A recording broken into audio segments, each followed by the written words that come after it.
penegakan hukum yang tegas dan humanis, mengawal pembangunan nasional.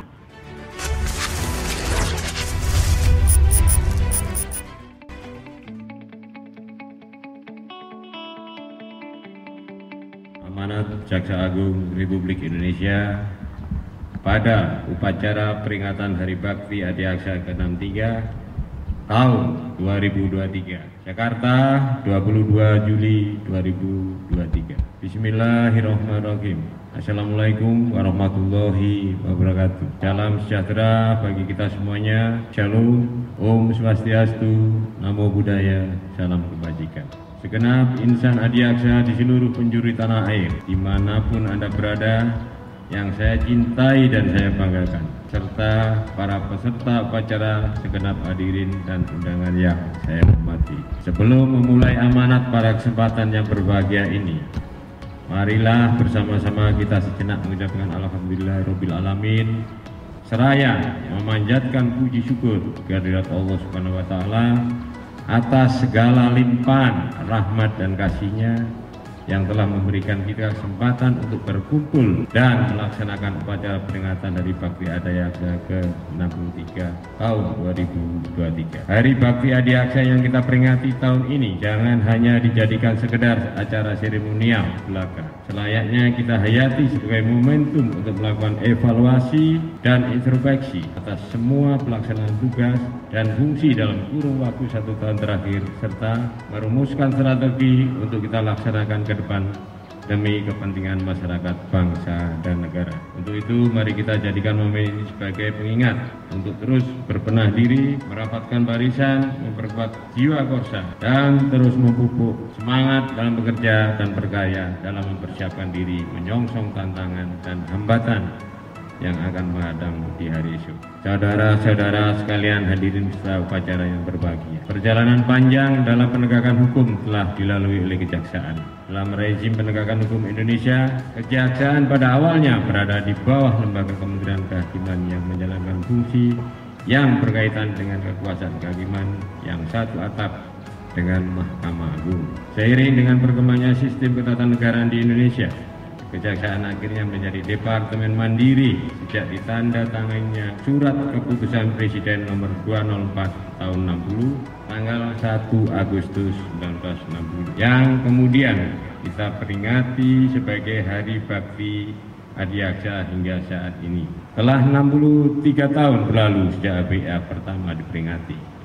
Beragam tantangan, hambatan, dan rintangan telah dihadapi oleh insan adiaksa sebagai pendamba dan wujud hukum pasti. Semua tantangan, hambatan, dan rintangan dapat kita atasi bersama dalam perjalanan waktu yang tidak singkat ini. Karena itu adalah satu dan tidak terpisah. Maka dari itu, marilah kita jadikan momentum peringatan HBA ini untuk berkontemplasi dan menginternalisasi nilai-nilai Trapsila Adiaksa yang merupakan landasan jiwa kejaksaan, guna meningkatkan kecintaan kita terhadap pekerjaan dan institusi ini, sehingga dapat memotivasi seluruh jajaran untuk terus meningkatkan performa demi menjaga dan meningkatkan capaian prestasi yang telah kita toreh. Korp Adiaksa yang satu dan tak terpisah. Tema besar yang diusung dalam peringatan Hari Bakti Adiaksa ke-63 tahun 2023 ini yaitu penegakan hukum yang tegas dan humanis, mengawal pembangunan nasional. Tema besar tersebut sejalan dan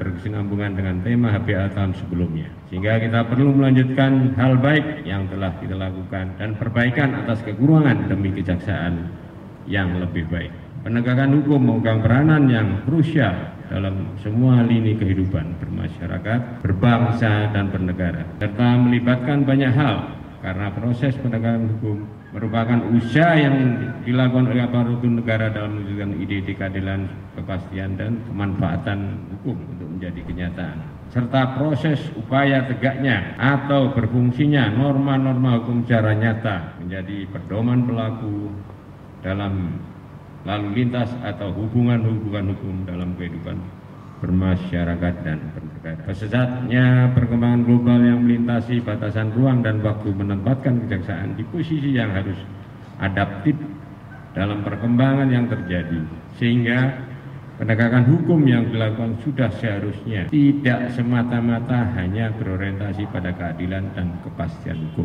melainkan harus mampu memberikan kemanfaatan hukum bagi masyarakat dan pencari keadilan. Dalam perkembangannya, penegakan hukum yang berbasis kemanfaatan akan menciptakan iklim yang mendukung dan mengamankan pelaksanaan pembangunan nasional dalam mewujudkan masyarakat yang adil, makmur sesuai dengan amanat konstitusi. Oleh karena itu, seluruh anggota Korps Adiaksa, khususnya para jaksa, harus senantiasa mengembangkan dirinya dalam hal keterampilan hukum dan pengayaan nilai-nilai keadilan, agar penegakan hukum dapat mewujudkan keadilan tanpa celah. Seorang jaksa harus terus mengedepankan hati nurani, agar mampu menyeimbangkan raca hukum, baik hukum yang tersurat dalam hukum positif maupun yang tersirat dalam hukum yang hidup dalam masyarakat sebagai alas berpijak dalam setiap pelaksanaan tugasnya. Jika dalam penegakan hukum menghadapi keraguan, gunakan hati nurani sebagai kompas moral dalam menggali dan mencari makna keadilan yang sesungguhnya.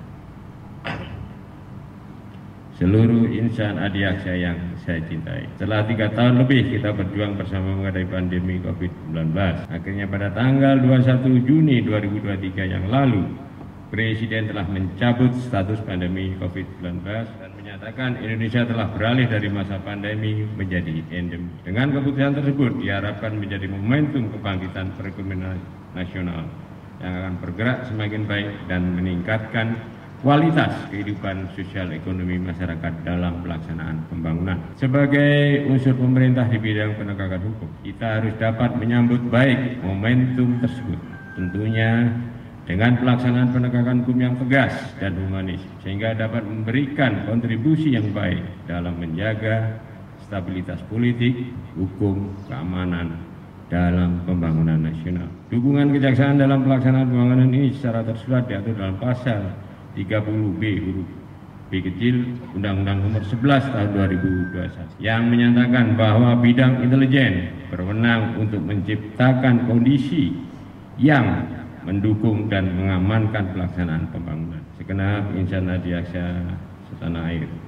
Penegakan hukum yang tegas hanya dapat dilakukan ketika tangan-tangan kita bersih dan tidak tersandra dengan berbagai konflik kepentingan. Tanpa pikiran dan hati yang bebas dari belenggu kepentingan, penegakan hukum hanya akan dilakukan secara tebang pilih berdasarkan kepentingan mana yang diwakilinya dan akan terbebani dalam pengambilan keputusan secara objektif. Maka dari itu, saya tekankan agar dalam pelaksanaan penegakan hukum menghindarilah hal-hal di luar teknis perkara yang berkaitan dengan konflik kepentingan, sehingga dalam bekerja akan terasa nyaman karena dilakukan tanpa beban. Di samping melaksanakan penegakan hukum yang tegas, masyarakat juga menuntut hukum lebih humanis, di mana hukum itu dibentuk dan diterapkan untuk melayani manusia, sehingga hukum harus dilaksanakan dengan memanusiakan manusia. Meski demikian, pengertian hukum yang humanis bukan berarti tunduk pada tekanan yang mempengaruhi kualitas, namun cermat dalam menyerap nilai keadilan dan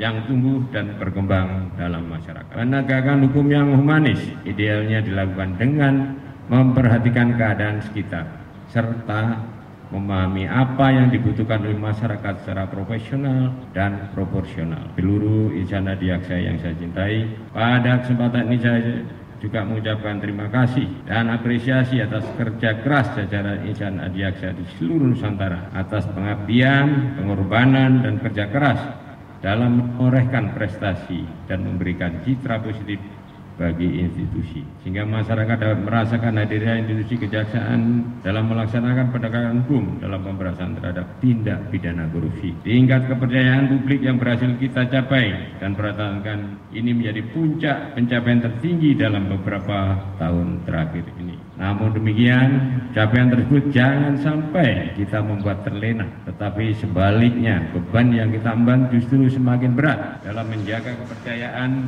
yang telah dititipkan oleh masyarakat kepada kejaksaan. Untuk itu, marilah kita terus barengi dengan meningkatkan kualitas diri dalam memberikan yang terbaik bagi masyarakat, bangsa, dan negara. Seperti yang kita ketahui bahwa menjaga dan mempertahankan pencapaian tidak lebih mudah daripada proses mencapainya. Konsistensi menjadi penting dalam mempertahankan pencapaian. Di balik konsistensi ada perjuangan yang kuat, pengorbanan yang banyak, dan doa yang tidak pernah berhenti dipanjatkan.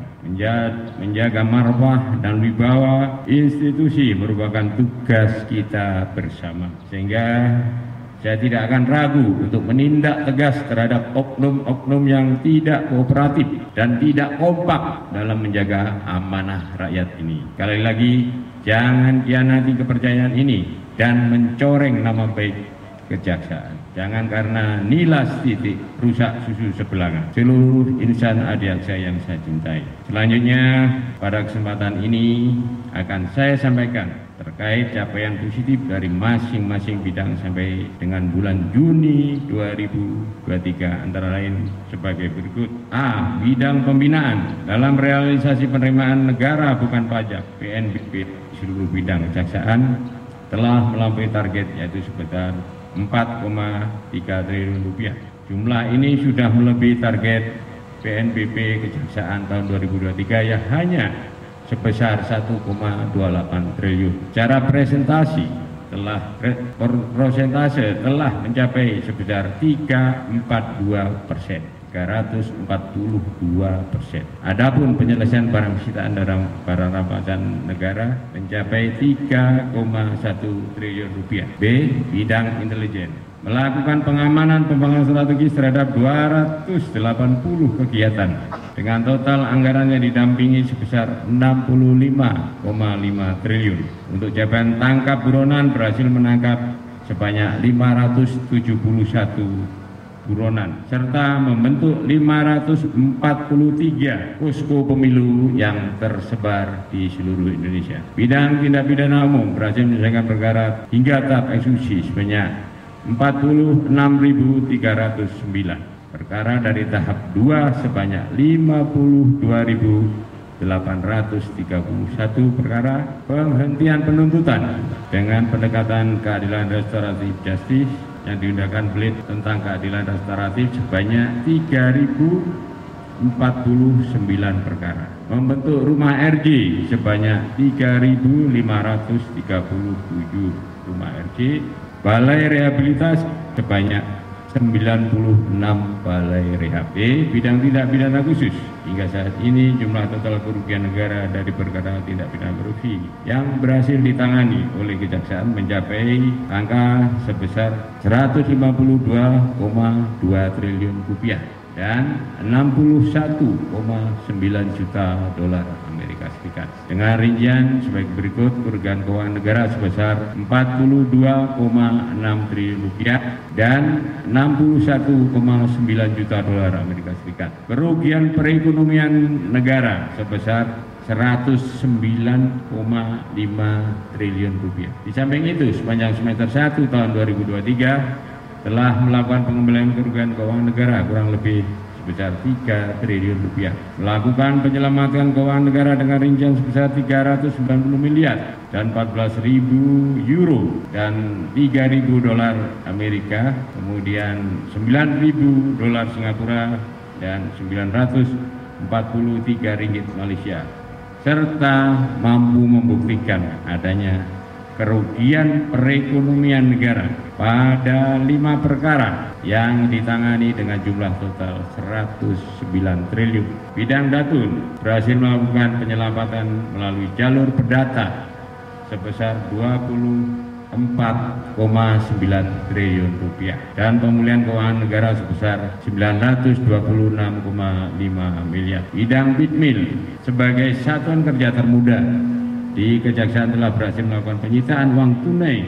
dari hasil penanganan perkara sekitar 14,4 miliar serta penyitaan sejumlah aset yang nantinya akan digunakan untuk pemulihan keuangan negara. Di samping itu telah dilaksanakan fungsi koordinasi teknis penuntutan yang dilakukan auditorat sebanyak 585 kegiatan. Selanjutnya, capaian dalam pelaksanaan fungsi penanganan perkara tindak pidana koneksitas sebanyak 8, penyelidikan 3, penyidikan dan penuntutan serta 4 penuntutan.